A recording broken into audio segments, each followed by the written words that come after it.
Solid sphere तक अपन लोगों ने कर लिया था। चलो मुझे रिमाइंड करवाओ क्या क्या होता है। पहला केस अपन लोगों ने क्या पढ़ा था, potential due to uniformly charge spherical shell. अगर इस पर चार्ज क्यू है तो इसकी वजह से पोटेंशियल आउटसाइड पॉइंट पर कितना होता है बेटा, बोलो, के क्यू अपॉन आर के बराबर। इनसाइड पॉइंट पर कितना होता है, वी इनसाइड पर, बोलो, कैपिटल आर है ना। अगर इसकी रेडियस आर है, कैपिटल आर है, ठीक है। ये हमारे पास स्मॉल आर होता है और ये कितना हो जाएगा, के क्यू बाई कैपिटल आर। क्योंकि इनसाइड पॉइंट पर किसके बराबर होता है, सरफेस के बराबर। सरफेस पर जितना पोटेंशियल होता है उसी के बराबर होता है। सेकंड केस क्या पढ़ा था अपन लोगों ने, कि कोई स्फीयर है, ये यूनिफॉर्मली चार्ज्ड है ना, ओवर द वॉल्यूम। तो इसके लिए आउटसाइड पॉइंट पर बोलो कितना होता है, इसमें तो सिंपल यही रहने वाला है, ठीक। तो ये आ जाएगा के क्यू अपॉन स्मॉल आर के बराबर। इनसाइड पॉइंट पर बोलो बेटा कितना होता है ये,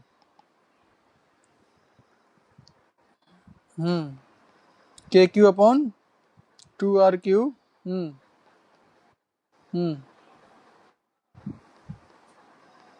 ठीक है, ठीक है कि नहीं। सेंटर पर कितना होता है, सेंटर पर बोलो सरफेस का 3/2 टाइम्स, 3/2 के क्यू बाई आर के बराबर, ठीक है। तो ये अपन लोगों ने अभी तक पढ़ा था। तो इसके आगे कुछ और चीज, एक एग्जांपल और कर लेते हैं, फिर उसके बाद पोटेंशियल एनर्जी पढ़ेंगे अपन, ठीक। तो एक एग्जांपल लिख लो यहाँ पर,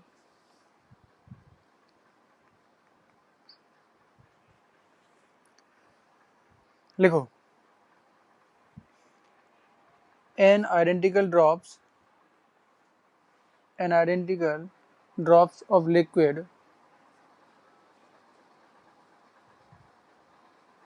identical drops of liquid charged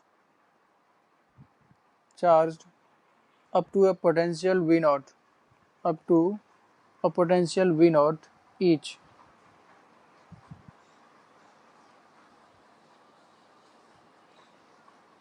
potential V naught each, if these drops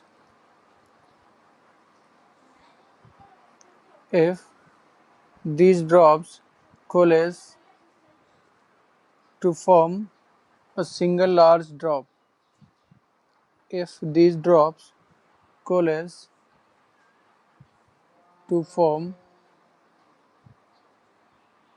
a large single drop, find out the potential of large drop।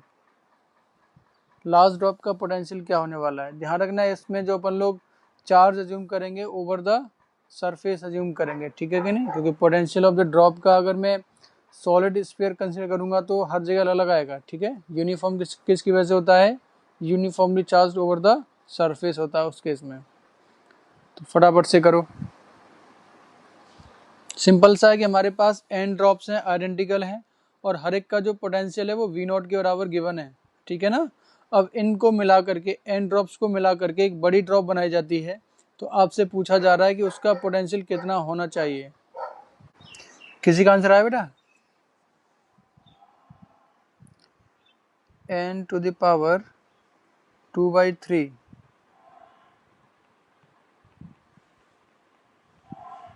Into V naught, ये पोटेंशियल बता रहा है भाई, बोलो।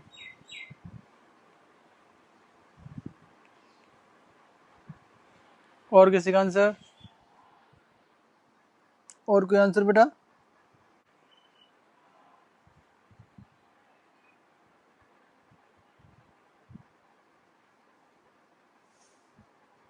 वी नॉट, हिमांशु ने आंसर दिया है वी नॉट। इसके बाद क्या बोला था,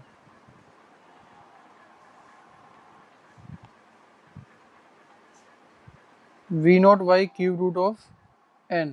अच्छा, वी नॉट अपॉन n की पावर 1/3, यही आ रहा है। चलो शुरू करें फिर। देखो आपसे क्या बोला जा रहा है कि आपके पास नंबर ऑफ ड्रॉप्स हैं, ठीक है ना, आइडेंटिकल हैं। ये आपके पास n ड्रॉप्स हैं, कितनी ड्रॉप्स हैं बेटा, ये एन ड्रॉप्स। क्लियर है कि नहीं? मान लेते हैं कि हर एक की जो रेडियस है वो कितनी आर है, रेडियस आपने आर मान ली, और हर एक पर चार्ज कितना है, क्योंकि आइडेंटिकल है, क्यू है। और क्यू कितना ये निकाल सकते हैं कि नहीं, क्योंकि आपके पास पोटेंशियल गिवन है V naught can be written as k q upon r, लिख सकते हैं कि नहीं? तो यहाँ से चार्ज कितना होगा ये अपन लोग बता सकते हैं। ठीक है, अब क्या करते हैं कि ये जो आपके पास सिस्टम है ये एन ड्रॉप्स का, इनको कोलेस करते हैं, एक बार एक साथ मिलाते हैं और एक बड़ी सी लार्ज ड्रॉप बनाते हैं। तो मान लेते हैं कि इस पर जो चार्ज आने वाला है वो कितना हो गया, क्यू, और इसकी रेडियस आर के बराबर है। क्या मुझे बता सकते हो कि इस पर चार्ज कितना आ जाएगा, टोटल चार्ज? ऑब्वियस ही बात है कि जितना टोटल चार्ज इधर होगा उतना ही टोटल चार्ज इधर भी होना चाहिए, दोनों तरफ। ठीक है कि नहीं? हर एक ड्रॉप पर चार्ज आपने क्यू माना है, तो एन ड्रॉप से कितना हो जाएगा बेटा, ये एन इंटू क्यू के बराबर होना चाहिए कि नहीं होना चाहिए, बोलो बोलो। ठीक है, अब देखो, अब चाहिए रिलेशन आर में कि आर कितना होना चाहिए। आर बता सकते हो कि नहीं?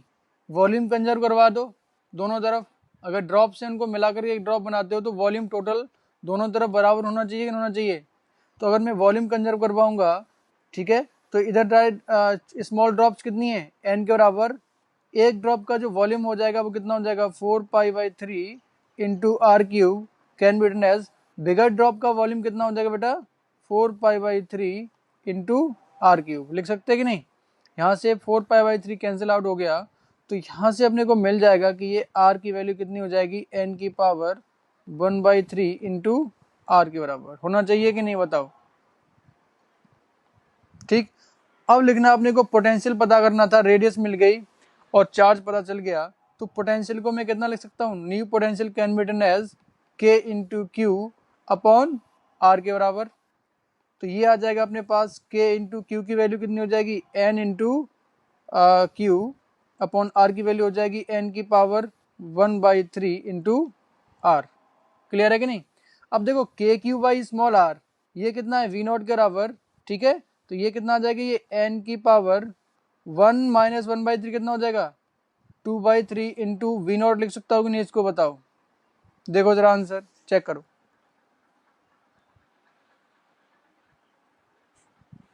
बताओ। बात क्लियर हुई कि नहीं बेटा, किसी को तकलीफ इसमें, लोकेंदर? कहाँ पर? अच्छा, पावर माइनस की होगी। देखो ये एन है, एन इसको ऊपर लेके जाऊंगा तो एन की पावर 1 माइनस 1/3 करोगे नहीं करोगे, तो कितनी होगी, 2/3 आएगी ना बेटा, बताओ। हाँ, किसी को तकलीफ लोकेंदर है कि नहीं? ठीक है, किसी को तकलीफ इसमें, बोलो। नेक्स्ट, आगे चलें। हाँ, नोट कर लो बेटा, नोट कर लो।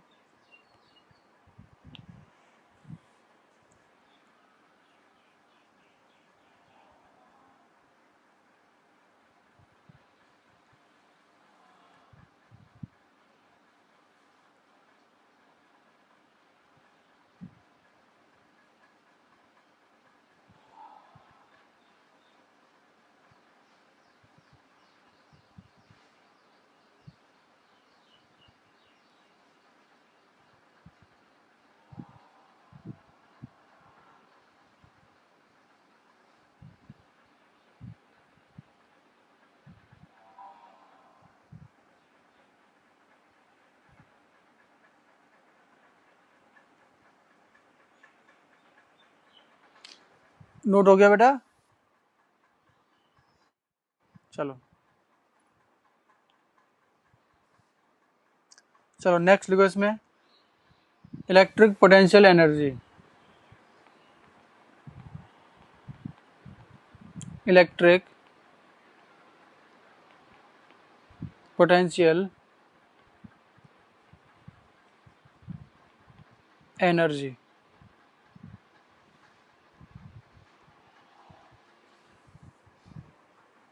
इसको डिनोट करेंगे अपन लोग यू से। ठीक है कि नहीं, पोटेंशियल एनर्जी को। तो लिखो इसमें the electric potential energy electric potential energy of a charged particle electric potential energy of a charged particle at any point at any point in electric field region in electric field region is defined as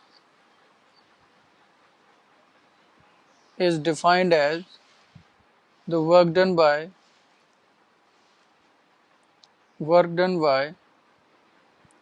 external force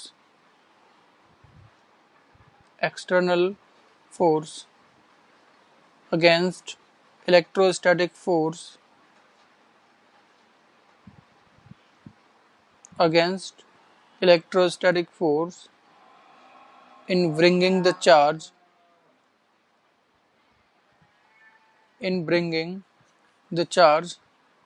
from infinity to that point infinity to that point without changing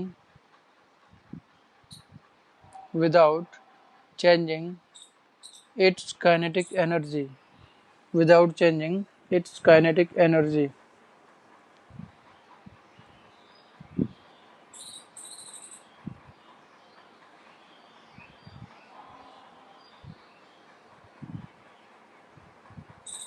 हो गया बेटा? देखो जो potential की जो definition थी ना वही है ना। पोटेंशियल में क्या होता था, work done by the external force per unit positive charge दिखते थे, है ना, in bringing the positive charge from infinity to that point, particular point. अब इसमें क्या करना है, अपने को टोटल वर्क डन देखना है ना। जैसे जैसे चार्ज बदलेगा वैसे वैसे उसकी पोटेंशियल एनर्जी भी बदलेगी, ठीक। तो अपने को अब टोटल चार्ज देखना है कि टोटल वर्क डन देखना है एक्सटर्नल का कितना आने वाला है। जैसे मान लेते हैं कि आपके पास इलेक्ट्रिक फील्ड रीजन है, एक पॉइंट P दे रखा है, ठीक। तो मान लेते हैं चार्ज Q को लेकर के आते हैं इनफाइनाइट से इस वाले पॉइंट पर, और वर्क डन करना पड़ता है यहाँ पर W एक्सटर्नल, ठीक है ना, while keeping delta K equal to 0। इतना वर्क डन करना पड़ रहा है। कहाँ से लेकर के आ रहे हैं इसको, इन्फिनिटी से इस पॉइंट में। तो इस वर्क डन को अपन लोग क्या बोल देंगे, this is the electrostatic potential energy of the charge at point P, ठीक है कि नहीं। तो लिखो इसमें, if W external is the work done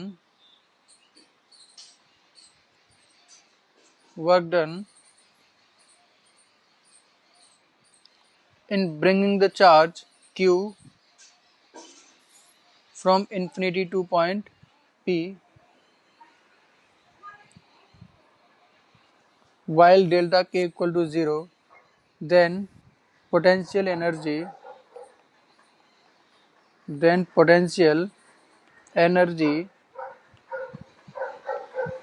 at point P, है ना। पोटेंशियल एनर्जी किसकी है, ऑफ चार्ज Q की पोटेंशियल जो एनर्जी होगी P पॉइंट पर वो कितनी हो जाएगी बेटा, can be written as U at P can be written as, ये हमारे पास आ जाएगा work done by external force, है ना, while delta K equal to 0।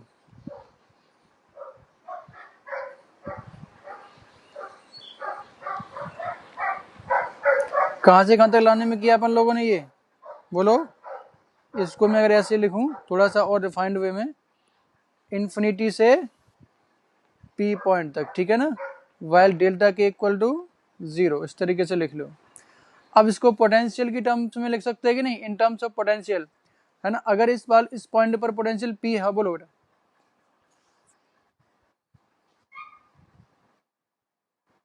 कहां पर,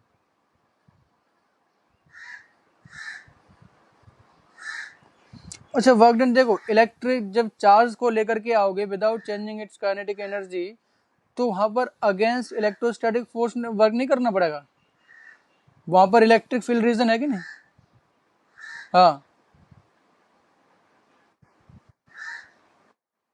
अरे बेटे मैंने क्या बोला है, इन इलेक्ट्रिक फील्ड रीजन। अब इलेक्ट्रिक फील्ड रीजन किसी भी तरह से आया हो वहां पर आई, है ना, समझ रहे हो कि नहीं।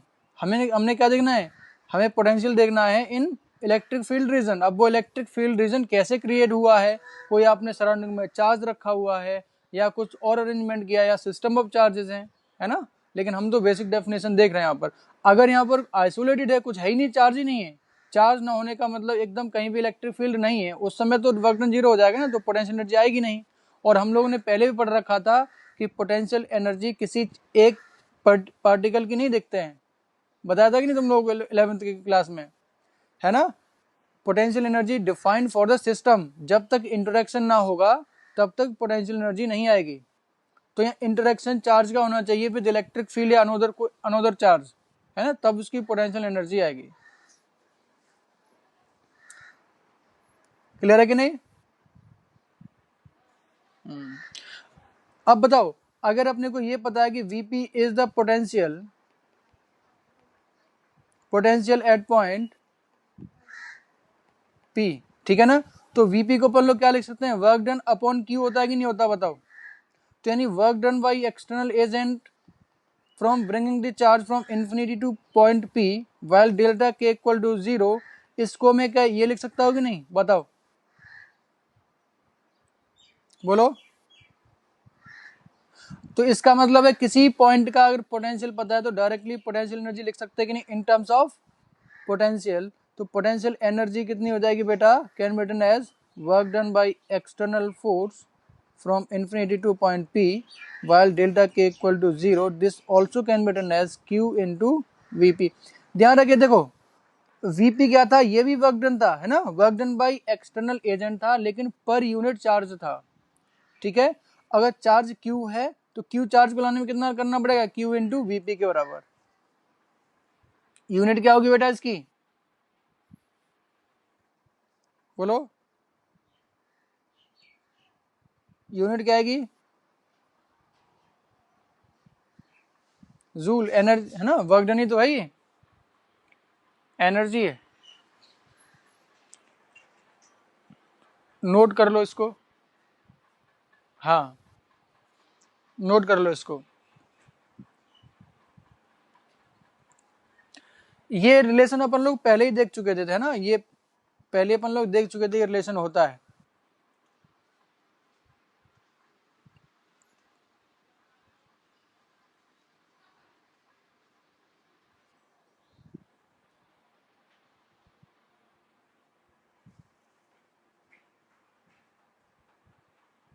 हो गया बेटे,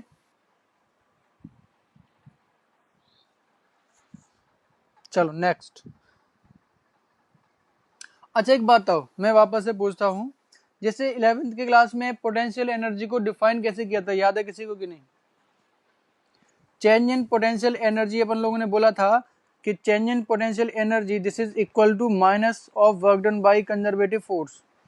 ये एनर्जी लिखवाई थी कि नहीं अपन लोगों ने, एनर्जी के लिए, पोटेंशियल एनर्जी के लिए, याद है किसी को बेटा। अगर वही मैं डेफिनेशन यहाँ भी लिखूं तो देखो ये डेफिनेशन वही है, समझ रहे हो कि नहीं, ये डेफिनेशन मैंने नहीं बदली है। अगर मैं जब बोलता हूं कि यहाँ पर विदाउट चेंजिंग काइनेटिक एनर्जी अपन लेकर के आ रहे हैं इन्फिनिटी से पॉइंट P तक, तो अगर यहाँ पर वर्क एनर्जी थ्योरम लगाऊंगा तो क्या लिखोगे बेटा, यहाँ पर कि वर्क डन बाई, यहाँ पर work done by conservative force कौन सा रहेगा, जो कंजर्वेटिव फोर्स है this is what, work done by electrostatic force, isn't it, बोलो। जो कंजर्वेटिव फोर्स कौन सा यहाँ पर, इलेक्ट्रोस्टैटिक फोर्स है कि नहीं। तो अगर यहाँ पर मैं वर्क एनर्जी थ्योरम लिखाऊंगा तो क्या लिखोगे, work done by electrostatic force plus work done by external force this is equal to change in kinetic energy which is 0। यानी कि work done by electrostatic force बेटा कितना आ जाएगा, minus of work done by external agent. Clear है कि नहीं। यानी कि इसको मैं इस तरीके से लिख सकता हूं, delta U can be written as work done by external agent while delta K equal to 0। वही चीज आएगी नहीं आगे। अब वर्क डन, ये चेंज इन पोटेंशियल एनर्जी क्या होती है बेटा, U final minus U initial होती है कि नहीं, बताओ, होता है कि नहीं। अब यू फाइनल वापस से समझो, यू फाइनल क्या है, अपन लोग इन्फिनिटी से लेकर के आ रहे हैं, ठीक, और पी पॉइंट पर लेकर के आ रहे हैं, तो इस पॉइंट पर U P this is the you final है कि नहीं ये, और यहाँ पर जहां पर इन्फिनिटी पर है वहां पर ये यू इनिशियल है कि नहीं। और क्योंकि अपन लोग इन्फिनिटी का मतलब है कि वहां पर कोई भी फील्ड का इंटरेक्शन नहीं है, इसलिए अपन लोग इसको क्या मानते हैं, जीरो अज्यूम कर लेते हैं बाय डिफॉल्ट। अगर रेफरेंस गिवन होता है तो रेफरेंस ले लेते हैं, अदरवाइज रेफरेंस कहां पर लेते हैं, इन्फिनिटी पर। इन्फिनिटी पर पोटेंशियल एनर्जी को जीरो मान लेते हैं, ठीक। तो इनिशियल पोटेंशियल एनर्जी यहाँ पर जीरो हो गई और फाइनल पोटेंशियल एनर्जी क्या हो गई। क्या ये वही डेफिनेशन है कि नहीं, क्या अलग लिखवाया गया मैंने इसमें, बोलो देखो है कि नहीं, ये बताओ बोलो। जो अपन लोगों ने पहले एनर्जी की फॉर्म पढ़ी थी ये एग्जैक्टली वही है ना। बस यहाँ पर मैंने एक्सपेंड कर दिया कि वर्क डन किसका है, ये एक्सटर्नल वर्क डन है, ठीक है। पहले मैंने कंजर्वेटिव फोर्स की टर्म्स में लिखवाई थी, यहाँ पर मैंने work done by electrostatic force लिखवा दिया है, sorry work done by external agent लिखवा दिया है अगेंस्ट कंजर्वेटिव फोर्स।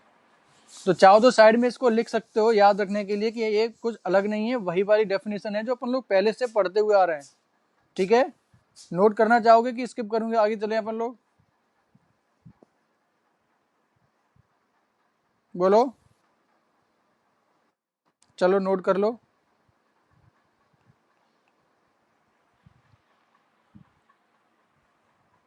ऊपर लिख लेना ना, according to the definition of potential energy.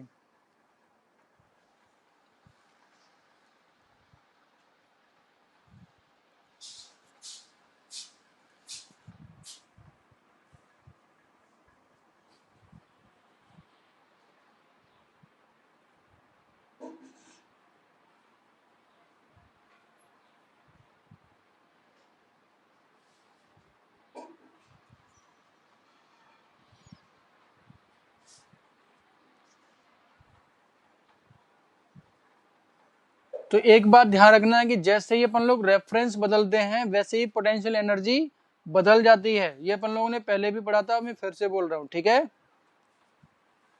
It depends on the reference, reference point पर कितनी एनर्जी ली है आपने उस पर डिपेंड करता है। लेकिन change in potential energy change नहीं होती है, चेंज इन पोटेंशियल एनर्जी यानी जो डिफरेंस आ रहा है वो ऑलमोस्ट वो हमारा फिक्स होता है। वो क्या होता है, work done by conservative force minus of work done by conservative force. और कंजर्वेटिव फोर्स का जो वर्क डन होता है वो इनिशियल और फाइनल पोजीशन पर ही डिपेंड करता है ना। अगर इनिशियल और फाइनल पोजीशन सेम है तो work done by conservative force रहेगा, यानी change in potential energy same रहेगी।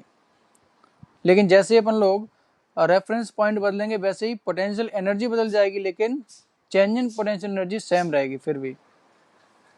नोट हो गया बेटा ये।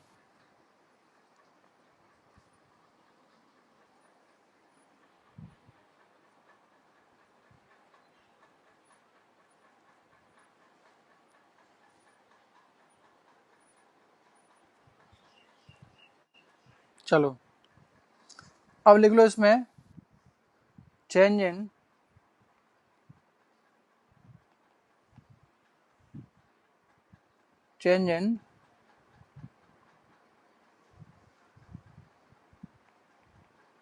Electric potential energy.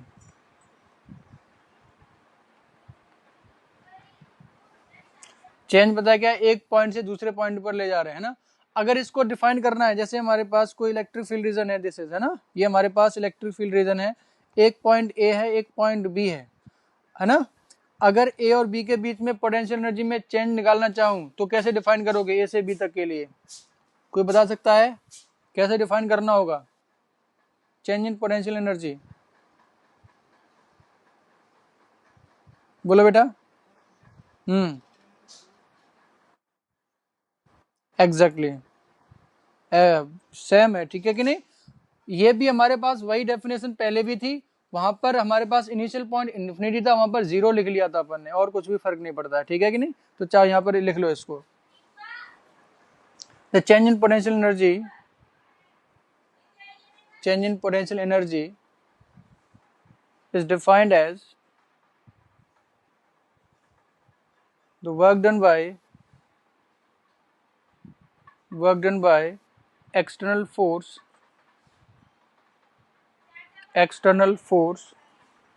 to shift the charge from one point to another point in electric field region without changing it's kinetic energy. ठीक है ना। तो देखो अपन लोग शिफ्ट कर रहे हैं ए से लेकर के पॉइंट बी तक लेके लिए अपन लोग जा रहे हैं, ठीक है कि नहीं। तो फाइनल पोटेंशियल एनर्जी क्या रहने वाली है, देखो इसको मैं वापस वही लिखने वाला हूँ, ठीक है ना। अपन लोग इसको क्या लिख सकते हैं, change in potential energy equal to minus of work done by conservative force, अगर मैं उसको ओरिजिनल डेफिनेशन से लिखना चाहूँ तो, ठीक है ना। कंजर्वेटिव फोर्स यहाँ पर क्या हो जाएगा बेटा, इलेक्ट्रोस्टैटिक फोर्स हो जाएगी, नहीं हो जाएगा। And this is also can be done as work done by external force to bring the charge from A to, कहाँ से कहाँ तक के लिए, बी तक।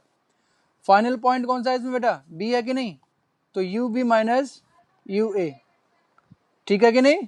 इसको अपन लोग इस तरीके से लिख सकते हैं। तो ये आ जाएगा change in potential energy minus U A, this is equal to work done by external agent while delta K equal to 0 from A to B, delta K equal to 0। अगर इसको इन टर्म्स ऑफ पोटेंशियल लिखना हो तो कैसे लिखेंगे, final energy हमारे पास कितनी हो जाएगी in terms of potential, Q into V B, तो हो जाएगा ये Q into V B minus V A, इसको ऐसे भी लिख सकते हैं, लिख लो इसको बेटा। V B minus V B क्या है, वी ए क्या है, ये चेंज इन पोटेंशियल, ये पोटेंशियल में चेंज है। ये रिलेशन पहले भी पढ़ चुके हैं अपन लोग, ठीक है कि नहीं, डरने की बात नहीं है।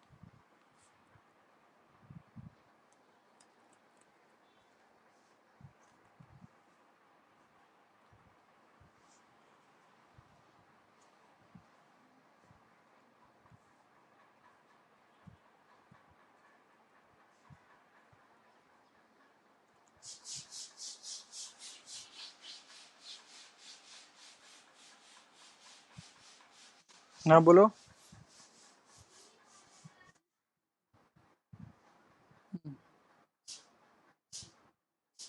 हम्म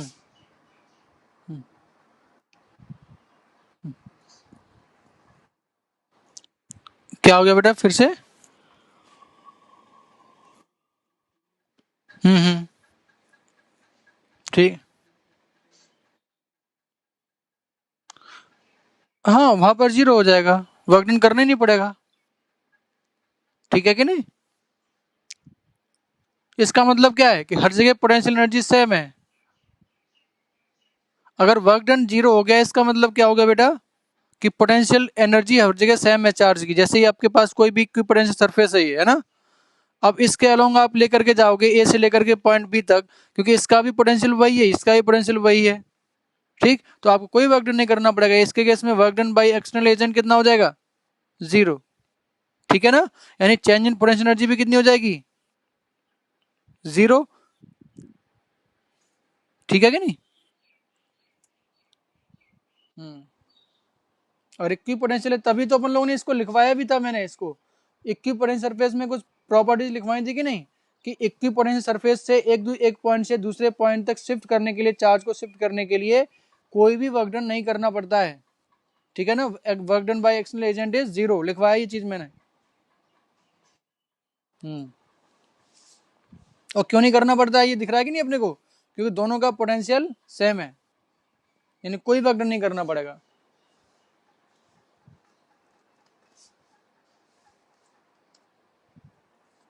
नोट हो गया बेटा, चलो।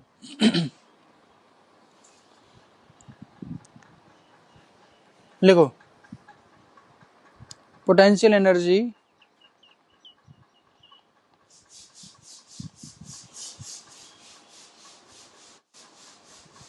Of system of two charges. ध्यान रखना, पोटेंशियल एनर्जी किसी भी एक पार्टिकल की अपन लोग डिफाइन नहीं कर सकते है ना। इसको पोटेंशियल एनर्जी को दूसरी टर्म्स में और क्या बोलते हैं बेटा, पोटेंशियल एनर्जी को एक और नाम दिया था मैंने, किसी को याद है कि नहीं, बोलो। दिस इज इंटरेक्शन एनर्जी, बोला था कि नहीं, किसी को याद है बेटा।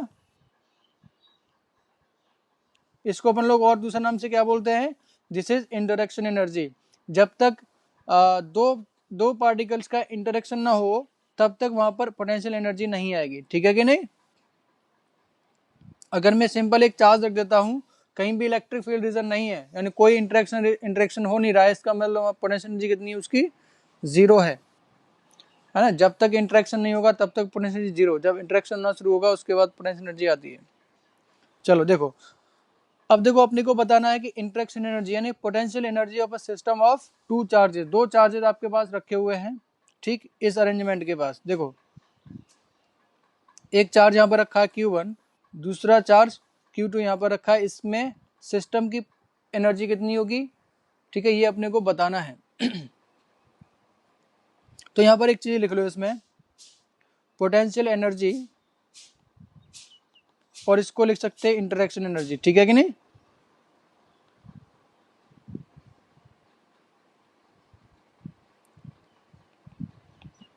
इंटरेक्शन एनर्जी ऑफ सिस्टम, इसको पहले लिख लो एक चीज क्या होता है ये।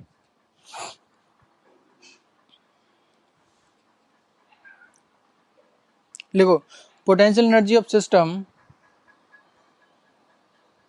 Potential energy of system is work done by external force, work done by external force against conservative force, against conservative force। अच्छा बताओ, अभी हम सिस्टम की बात कर रहे हैं, इलेक्ट्रिक सिस्टम की बात कर रहे हैं, तो यहाँ पर कंजर्वेटिव फोर्स कौन सा होगा बेटा, ये बताओ। कंजर्वेटिव फोर्स जो बोल रहा हूँ ये कौन सा फोर्स है, इलेक्ट्रोस्टैटिक फोर्स, ठीक है ना। तो ब्रैकेट में लिख लेना इसको, electrostatic force against conservative force, bracket में लिख लेना electrostatic force, to arrange the system of particle, to arrange a system of particle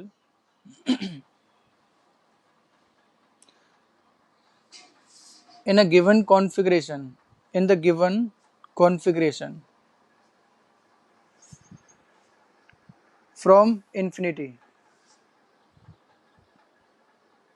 infinity जब मैं बोलता हूं यानी विदाउट इंटरेक्शन से एक गिवन पर्टिकुलर अरेंजमेंट में लाने के लिए कितना वर्क डन करना पड़ेगा, उसी को हम लोग क्या बोलते हैं बेटा, कि सिस्टम की पोटेंशियल एनर्जी इतनी होगी, ठीक है।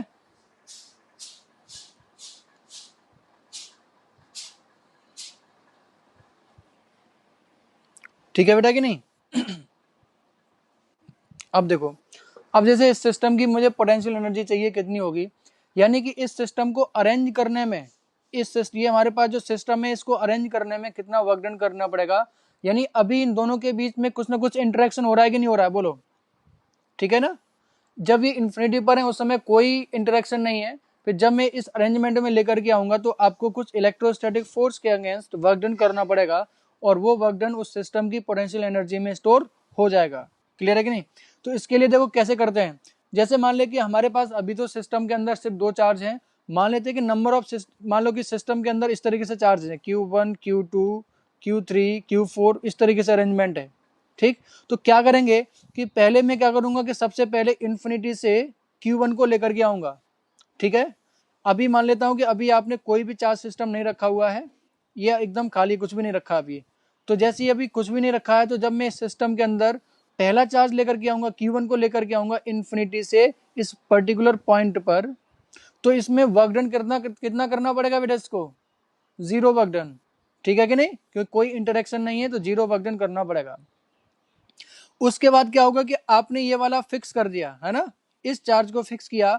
अब चार्ज Q2 को लेकर के आए इन्फिनिटी से पॉइंट, जो भी हमारे पास पॉइंट गिवन था, मान लेते पॉइंट ए यहाँ पर था, पॉइंट बी सी और डी, तो पॉइंट बी पर लेकर के आए Q2 को, ठीक है।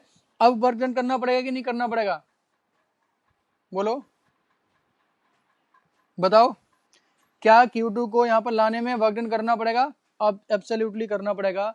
और कितना वर्क डन करना पड़ेगा, अब इसको मुझे अलग से करने की जरूरत नहीं है। अब देखो कैसे निकाल सकता हूँ।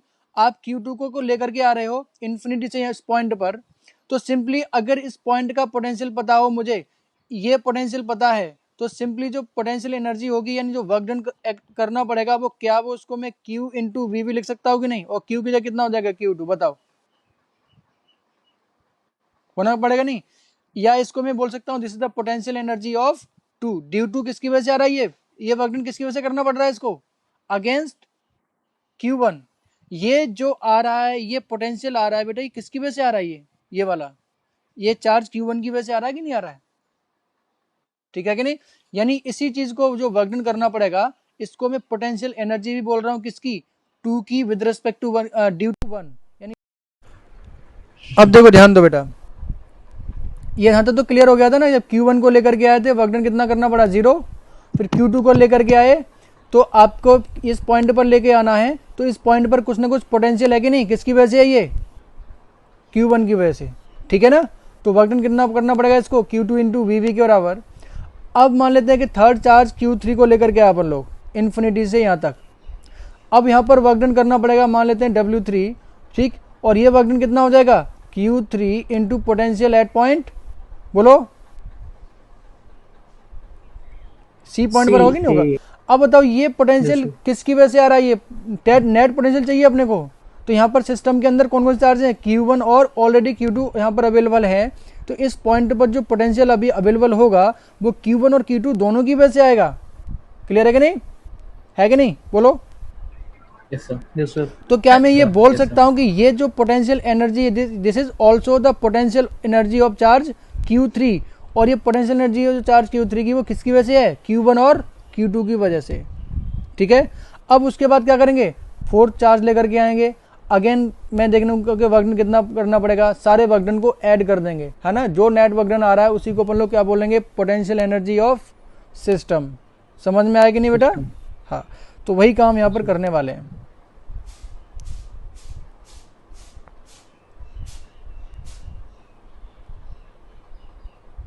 अब देखो एनर्जी अपने को निकालनी है। जैसे हमारे पास सिस्टम के अंदर यहाँ पर Q1 है और मान लेते हैं R डिस्टेंस पर चार्ज Q2 है। इसमें सिस्टम की पोटेंशियल एनर्जी लेकर के आएंगे। जब मैं फर्स्ट चार्ज Q1 लेकर के आऊँगा तो वर्क डन कितना करना पड़ेगा इसको, बताओ, 0, ठीक है कि नहीं, हाँ। तो अभी बोल सकता हूँ, मान लेते हैं कि जो W1 है दिस इज तो work done by external force to bring charge Q1, ठीक। तो ये कितना आ जाएगा अपने पास, 0 के बराबर, ठीक है ना। सिमिलरली वर्क डन W2 कितना आ जाएगा बेटा, this is the work done, किसके लिए आएगा, ये Q2 चार्ज को लेकर के आने में करना पड़ेगा। This is the work done by external force to bring the charge Q2 from infinity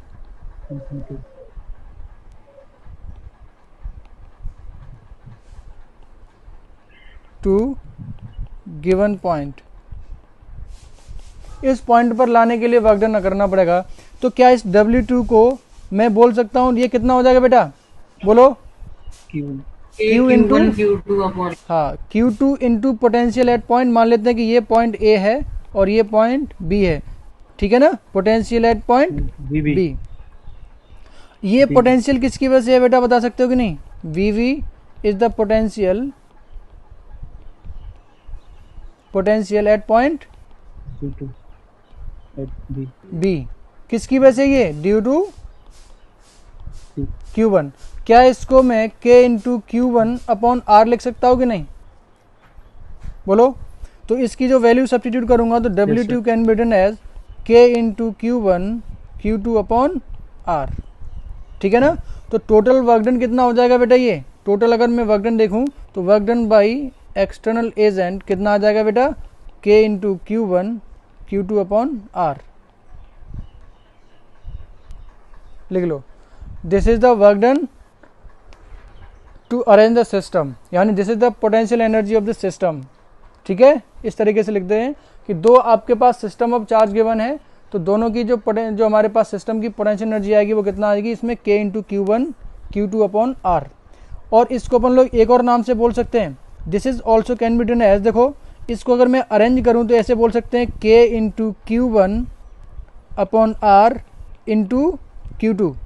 इसका मतलब कि Q2 इंटू V, ठीक है ना, यानी Q2 चार्ज है और ये पोटेंशियल है, पोटेंशियल किसकी वजह से, Q1 की वजह से, यानी बोल सकता हूँ this is the potential energy of charge Q2 due to Q1, बोल सकते हैं कि नहीं।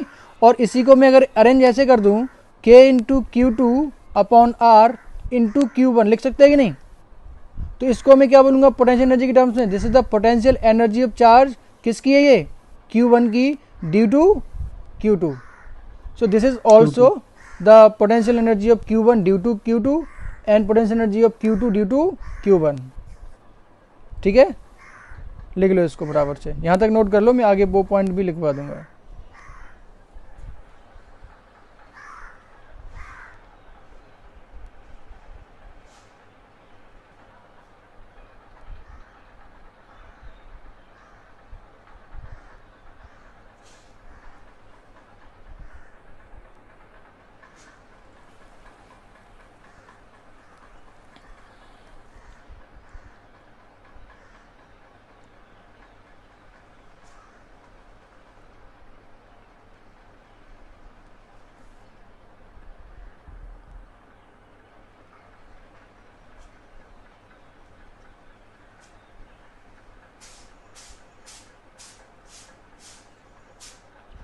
बेटा नोट हो गया कि नहीं है,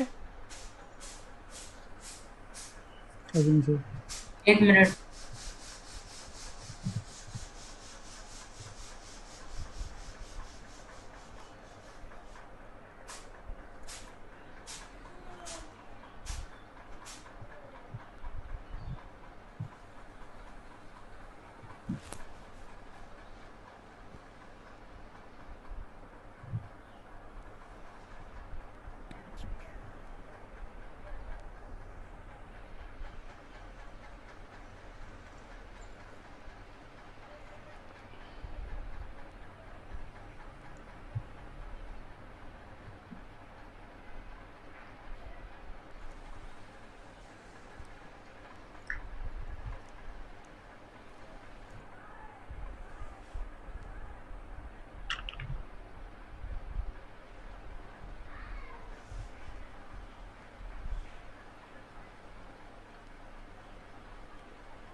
हो गया सर।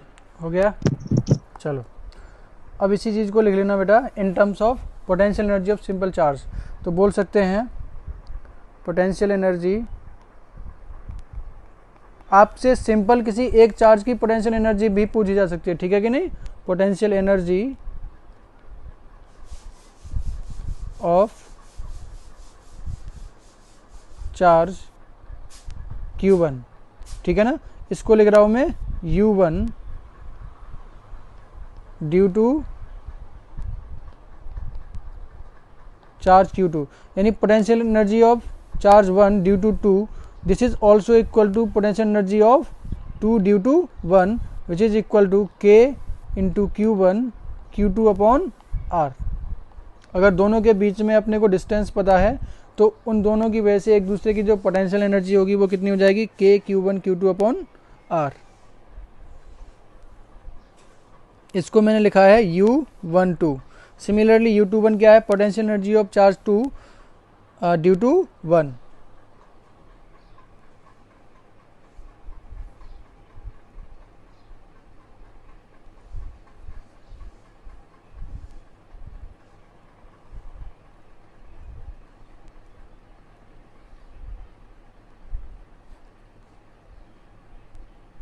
सर बोलो। U21 माइनस U12 के इक्वल होगी या plus U12? U1 yes sir. क्या हो गया बेटा? यू U12 टू के इक्वल होगी U21 is equal to U12। Sir, minus होगा या प्लस होगा? ये पोटेंशियल एनर्जी है बेटा, है ना, सिंपल। इसमें माइनस प्लस तो ये डिपेंड करेगी ना चार्ज पर। देखो इसमें दोनों की एनर्जी बराबर आ रही है कि नहीं आ रही? ये मत समझना कि U12 is equal to U1 minus U2। ये विद रिस्पेक्ट टू की बात नहीं कर रहे हैं हम। यहाँ पर लिखने का तरीका क्या है, potential energy of charge Q1 due to Q2। Q2 की वजह से Q1 की एनर्जी कितनी है और Q2 की वजह से Q1 की एनर्जी कितनी है, वो बस लिखा हुआ है। तुम्हारा क्वेश्चन क्या है? सर यही पूछ रहा था सर, -U21 आएगा या +U21 आएगा? हाँ देखो, पोटेंशियल एनर्जी अपन लोगों ने डिफाइन कर, देखो अगर हमारे पास सिस्टम ऑफ चार्ज, हमारे पास Q1 Q2 है और डिस्टेंस r n के बीच की, तो इन दोनों की जो पोटेंशियल एनर्जी होगी एक दूसरे की वजह से, वो कितनी हो जाएगी, K Q1 Q2 upon R होगी, सिंपल। क्योंकि ये वर्क डन निकाला था ना, वर्क डन अपन लोग देख चुके हैं अभी प्रीवियस स्लाइड में। देखो ये आ रहा है कि नहीं आ रहा है, ठीक है कि नहीं? तो ये हमारे पास डिपेंड करेगा कि चार्ज कैसे हैं, है ना। इसमें अगर एक भी चार्ज नेगेटिव हुआ तो पोटेंशियल नेगेटिव हो जाएगी, और एक चार्ज अगर दोनों अगर चार्ज नेगेटिव हुए तो पॉजिटिव हो जाएगी, दोनों पॉजिटिव हुए तो दोनों तो भी पोटेंशियल पॉजिटिव हो जाएगी। ठीक है सर। चलो हो गया बेटा ये।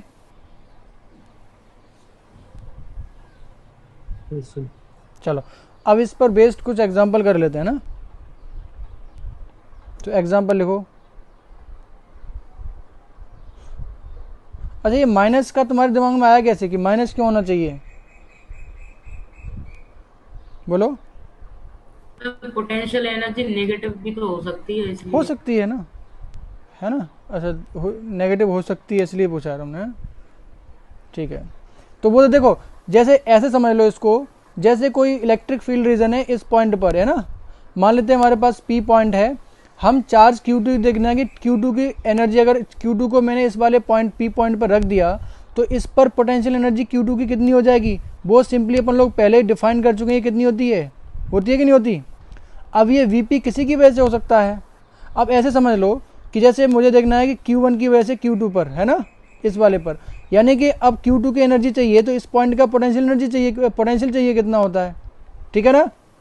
तो इस पॉइंट पर पोटेंशियल अगर मैं देखूंगा तो कितना आ जाएगा, K Q1 अपॉन R के बराबर, और ये चार्ज अपने को पता है Q2। ये पोटेंशियल किसकी वजह से है, ड्यू टू Q1। यानी अपन लोग ऐसे बोल सकते हैं, this is the potential energy of 2 due to 1। और इसी को अगर मैं दूसरी तरीके से करूं तो Q2 की एनर्जी भी देख सकता हूं ड्यू टू Q2, ठीक है ना। Q1 की एनर्जी देख सकते हैं और Q2 की भी देख सकते हैं। सिंपल अपन लोग यहाँ से देखेंगे, सिस्टम में किसी पॉइंट पर पोटेंशियल एनर्जी किसी चार्ज की कितनी होती है, Q2 इंटू Vp के बराबर। एग्जाम्पल लिखो इसमें।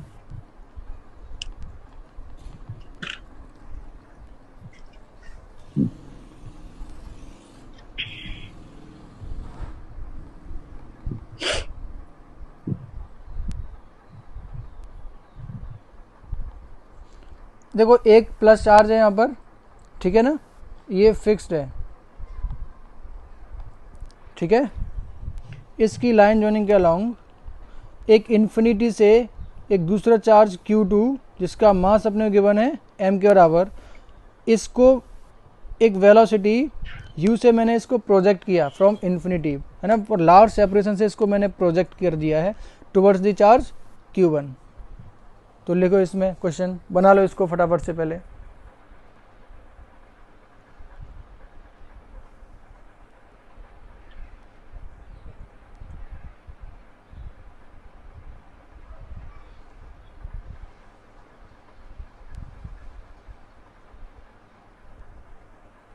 बना लिया बेटा? Yes sir. लिखो question. If the charge Q2 of mass m is projected towards a fixed charge Q1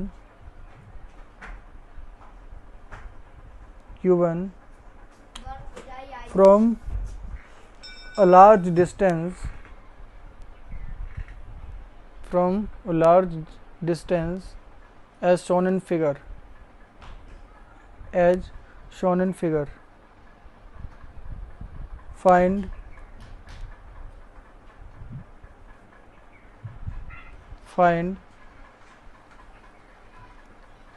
the closest distance of approach, closest distance of approach. ये चार्ज Q2 के कितना नज़दीक तक जाएगा, ये क्लोजेस्ट डिस्टेंस कितनी होगी, है ना, ये आपसे पूछा जा रहा है, closest distance of approach.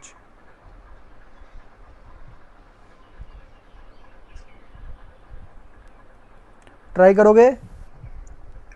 Yes sir. करो. ध्यान रखना कि ये पूरे सिस्टम के अंदर अगर अपन लोग देखें तो एक ही वर्क डन आएगा इसमें, वो भी कौन सा होगा, electrostatic force. This is conservative force, ठीक है ना. तो इजीली अपन लोग एनर्जी कंजर्व करवा सकते हैं आसानी से.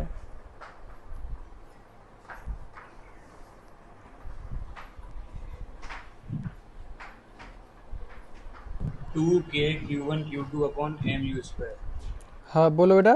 2 के Q1 Q2 के Q1 Q2 upon mu square. Check करो भाई.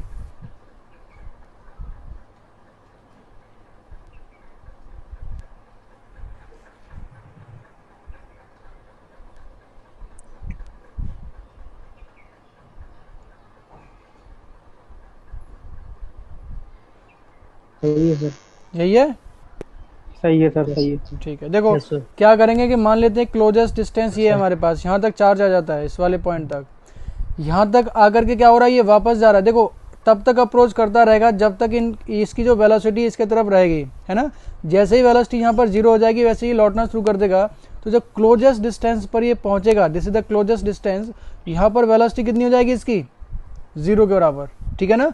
तो अगर इस चार्ज की बात करूं तो ये चार्ज यहाँ पर वेलोसिटी अपने को पता है और फाइनली इस वाले पॉइंट पर वेलोसिटी जीरो हो जाती है, ठीक है ना. तो एनर्जी कंजर्वेशन लगाओ. तो applying energy conservation,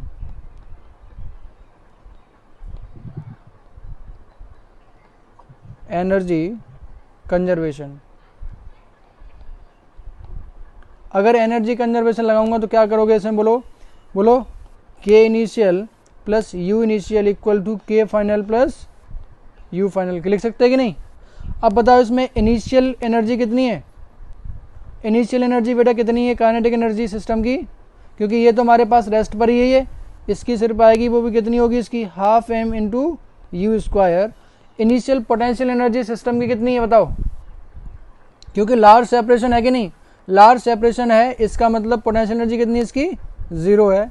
equal to K final कितनी हो जाएगी बेटा, जीरो. फाइनली इस वाले पॉइंट पर पहुंचता है, इस वाले पॉइंट पर वेलोसिटी कितनी हो जा रही है, जीरो के बराबर. तो फाइनल जो हमारे पास एनर्जी आने वाली वो जीरो हो गई. प्लस इस वाली सिचुएशन के अंदर सिस्टम की पोटेंशियल एनर्जी कितनी हो जाएगी बताओ, के into Q1 Q2 upon are के बराबर. होनी चाहिए कि नहीं होनी चाहिए, बोलो. Yes, sir. तो यहाँ से डिस्टेंस आर कितनी हो जाएगी, 2 टाइम्स के Q1 Q2 upon m into you square. जिसने नहीं किया है वो कर लो. अच्छा एक बात बताओ, जैसे हमारे पास सिस्टम ऑफ चार्जेज है Q1 और Q2 हैं, ठीक है, इनके बीच की डिस्टेंस आर है, तो इन दोनों की जो potential energy, electrostatic potential energy is coming out to be K into Q1 Q2 upon are के बराबर.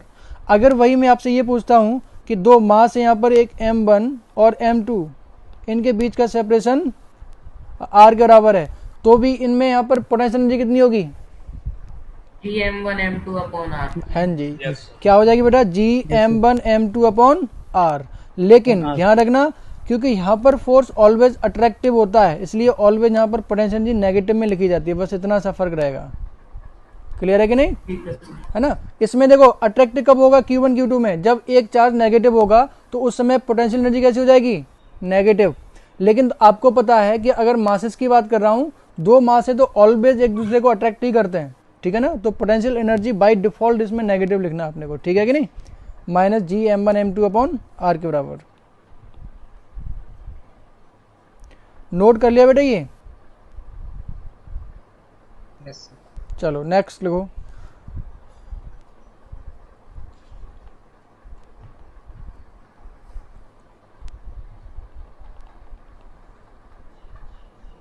चार्ज दे रखा है इसमें Q1 एंड मास, मास लिखते हैं इसका m, ठीक। और एक दूसरा चार्ज अपने को गिवन है Q2 और इसका मास है M2, M1 M2 लिख लो इसको, ठीक है। इनिशियली दोनों के बीच में लार्ज सेपरेशन है, कितना बेटा ये लार्ज सेपरेशन, लिखो इसमें फ्री है ना, दोनों के दोनों फ्री हैं इस केस में।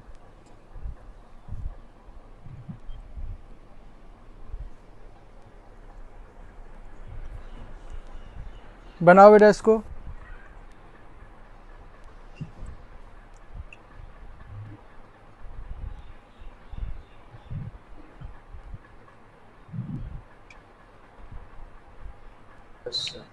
लिखो तो charge Q1 in Q2 initially at a large separation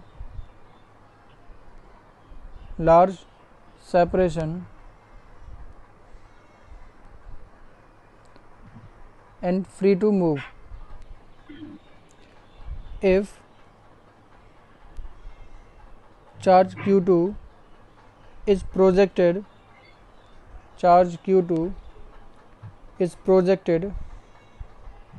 towards charge Q1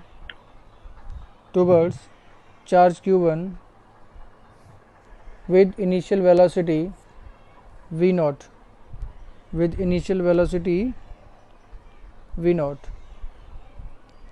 find the closest distance of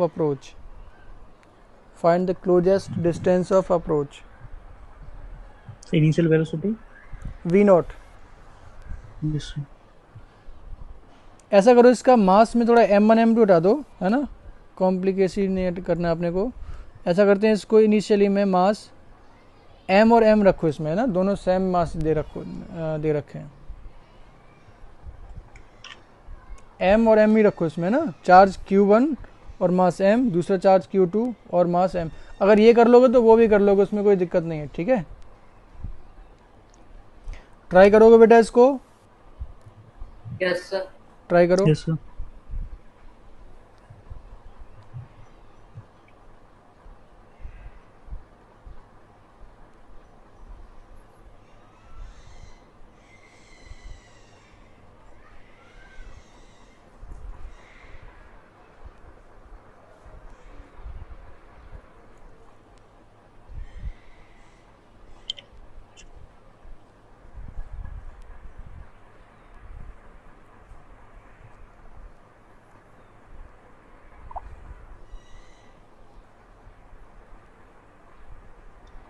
sir minus G M square upon K Q1 Q2।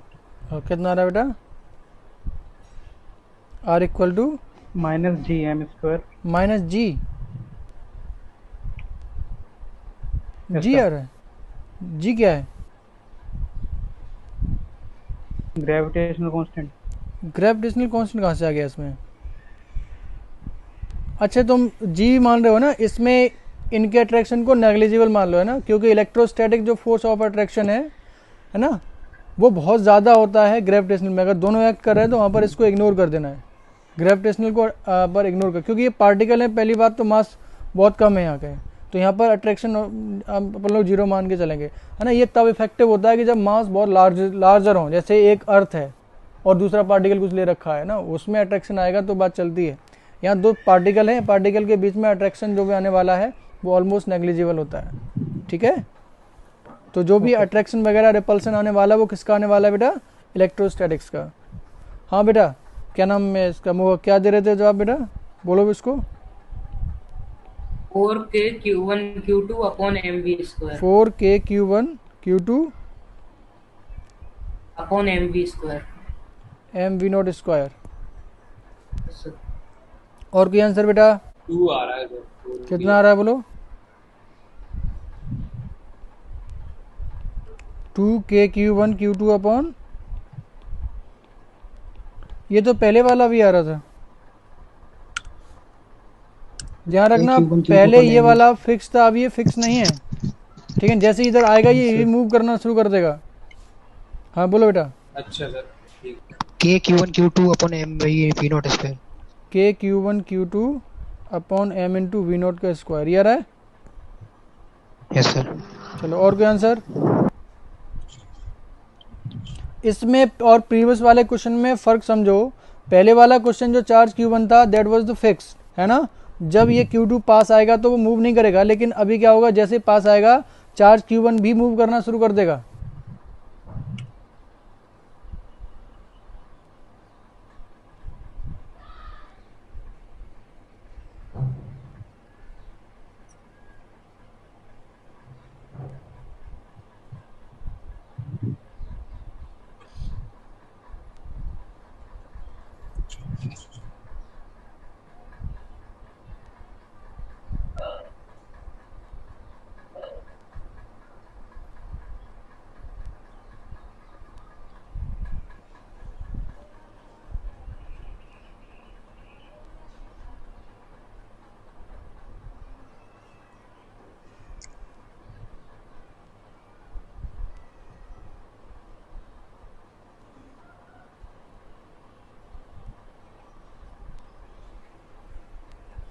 आज डेट आ जाएगी ना इसकी, एग्ज़ाम डेट शायद 10th की 12th की date sheet, अच्छा sir. पता है तुम्हें? मैंने कहीं न्यूज़ नहीं। पर देखा था उसको, अब होपफुली आज आने के लिए था।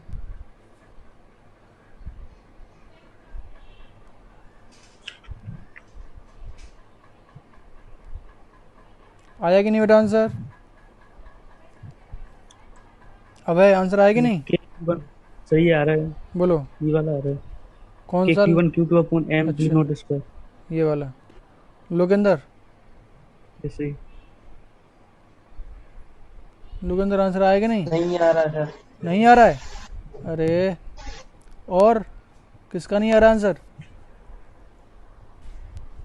चलो देखो इसको पहले समझ लो हो क्या रहा है इसमें क्वेश्चन के अंदर, ध्यान दो बेटा इसको।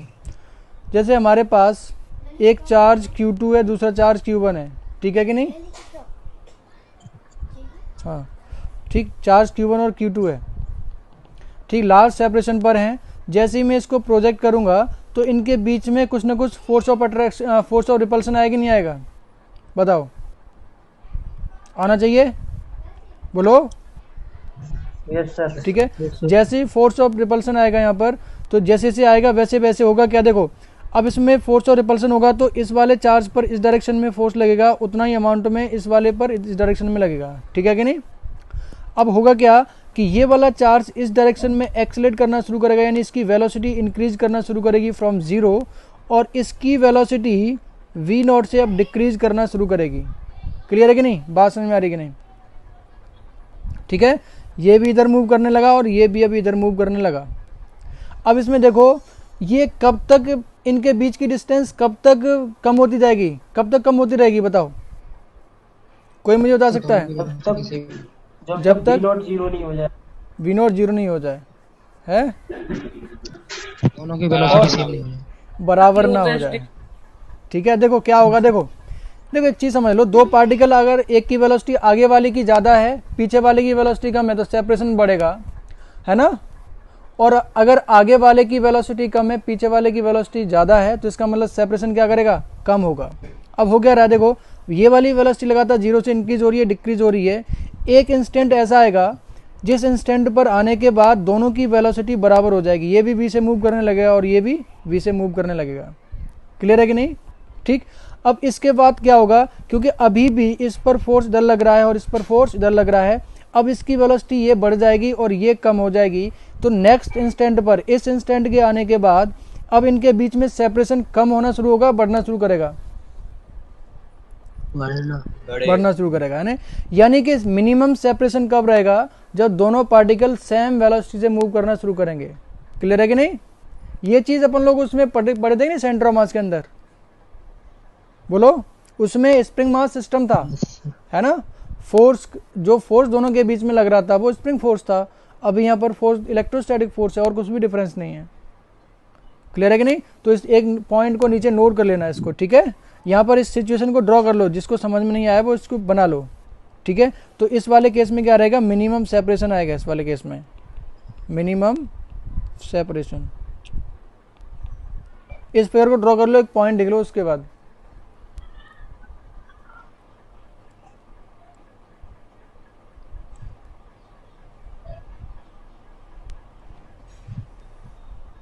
लिखो the minimum separation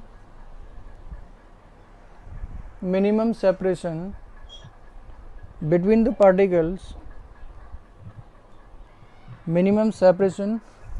particles will be there when both the particle will move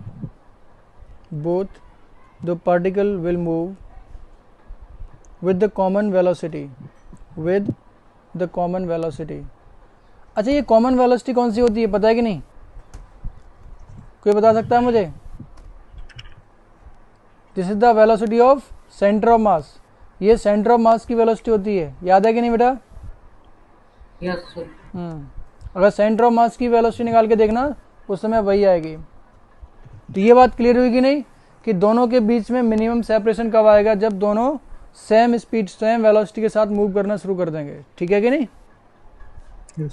हाँ, तो अब इनिशियल और फाइनल में अभी पहले आपको वेलोसिटी फाइंड आउट करनी पड़ेगी, नहीं करनी पड़ेगी? यानी जो फाइनल सिचुएशन आने वाली है, अब यहाँ पर दोनों की काइनेटिक एनर्जी है, तो पहले अपने को वेलोसिटी की रिक्वायरमेंट है कि नहीं? वेलोसिटी चाहिए कि नहीं चाहिए? तो फाइनल वेलोसिटी जब दोनों एक साथ मूव करना शुरू करेंगे, वो वेलोसिटी कैसे निकालें बताओ? कैसे निकालोगे? कैसे निकालोगे बताओ? Momentum conservation. Exactly, momentum conservation से। देखो, अगर दोनों चार्ज पार्टिकल पर मैं देखूं कंप्लीट को एक सिस्टम अज्यूम करूं, तो बाहर से कोई भी फोर्स आ रहा है इस पर? बताओ, बाहर से कोई फोर्स है क्या? जो भी फोर्स है वो म्यूचुअल इंटरेक्शन वाला फोर्स है कि नहीं? आपस में एक दूसरे का फोर्स है कि नहीं? है ना, वो इंटरनल फोर्स है। इसका मतलब बोल सकते हैं कि अगर एक्सटर्नल फोर्स 0 है तो इसका मतलब मोमेंटम सिस्टम का कंजर्व रहेगा। तो initial momentum must be equal to final momentum. ये बात क्लियर हुई कि नहीं? तो यहाँ पे लिखो सबसे पहले, by applying momentum conservation, by applying momentum conservation.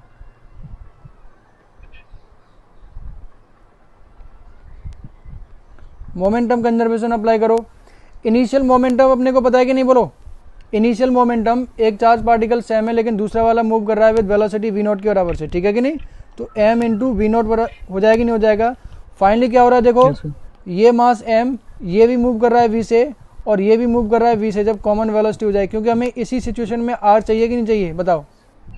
ठीक है ना, इसी समय मिनिमम सेपरेशन होगा दोनों के बीच में, तो हो जाएगा ये m into V plus m into V. m से m कैंसिल हो गया, यहाँ से v कितना आ जाएगा बेटा? ये v0/2।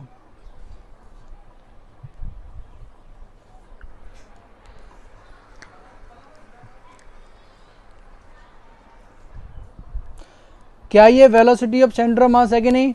आप चाहो तो करके देख लो। किसी भी, देखो वेलोसिटी अगर बाहर से कोई फोर्स नहीं लग रहा है ना, तो सिस्टम का कंजर्वेशन मोमेंटम कंजर्व है। इसका मतलब सेंटर ऑफ मास की वेलोसिटी कभी चेंज नहीं होगी, है ना? Through out the motion, entire motion के दौरान, कंप्लीट मोशन के दौरान कहीं भी सेंटर ऑफ मास की वेलोसिटी नहीं बदलेगी।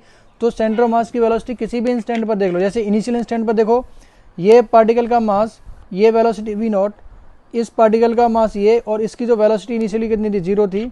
तो सेंटर ऑफ मास की वेलोसिटी कितनी हो जाएगी? m into v0 plus 0/2m हो जाएगी, नहीं हो जाएगी? तो कितना आ जाएगा ये? v0/2।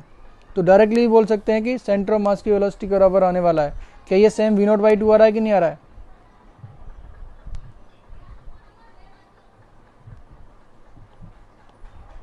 ठीक है, अपने को वेलोसिटी मिली कि नहीं?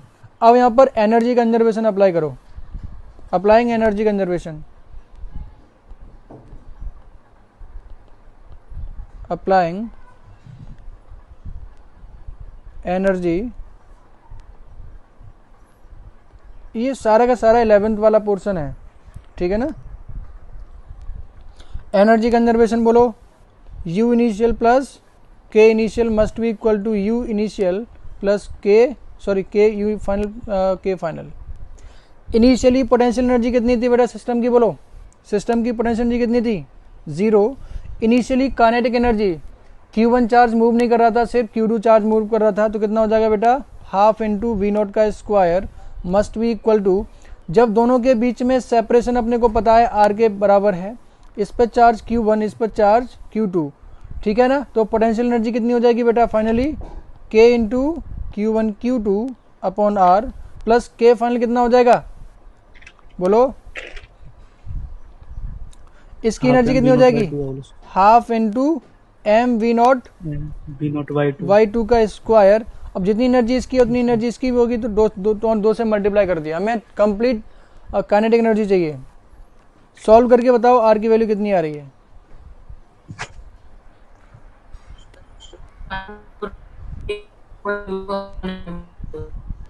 कितना आ रहा है बेटा,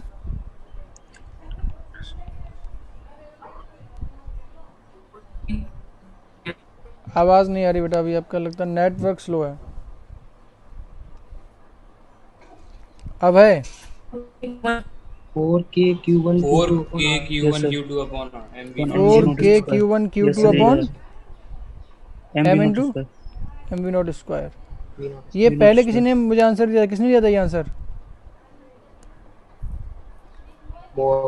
मोहक ने।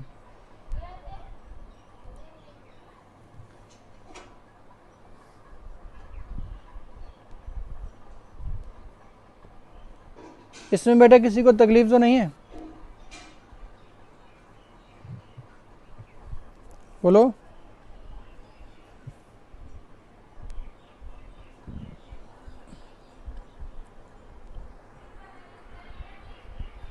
इसमें बेटा किसी को तकलीफ,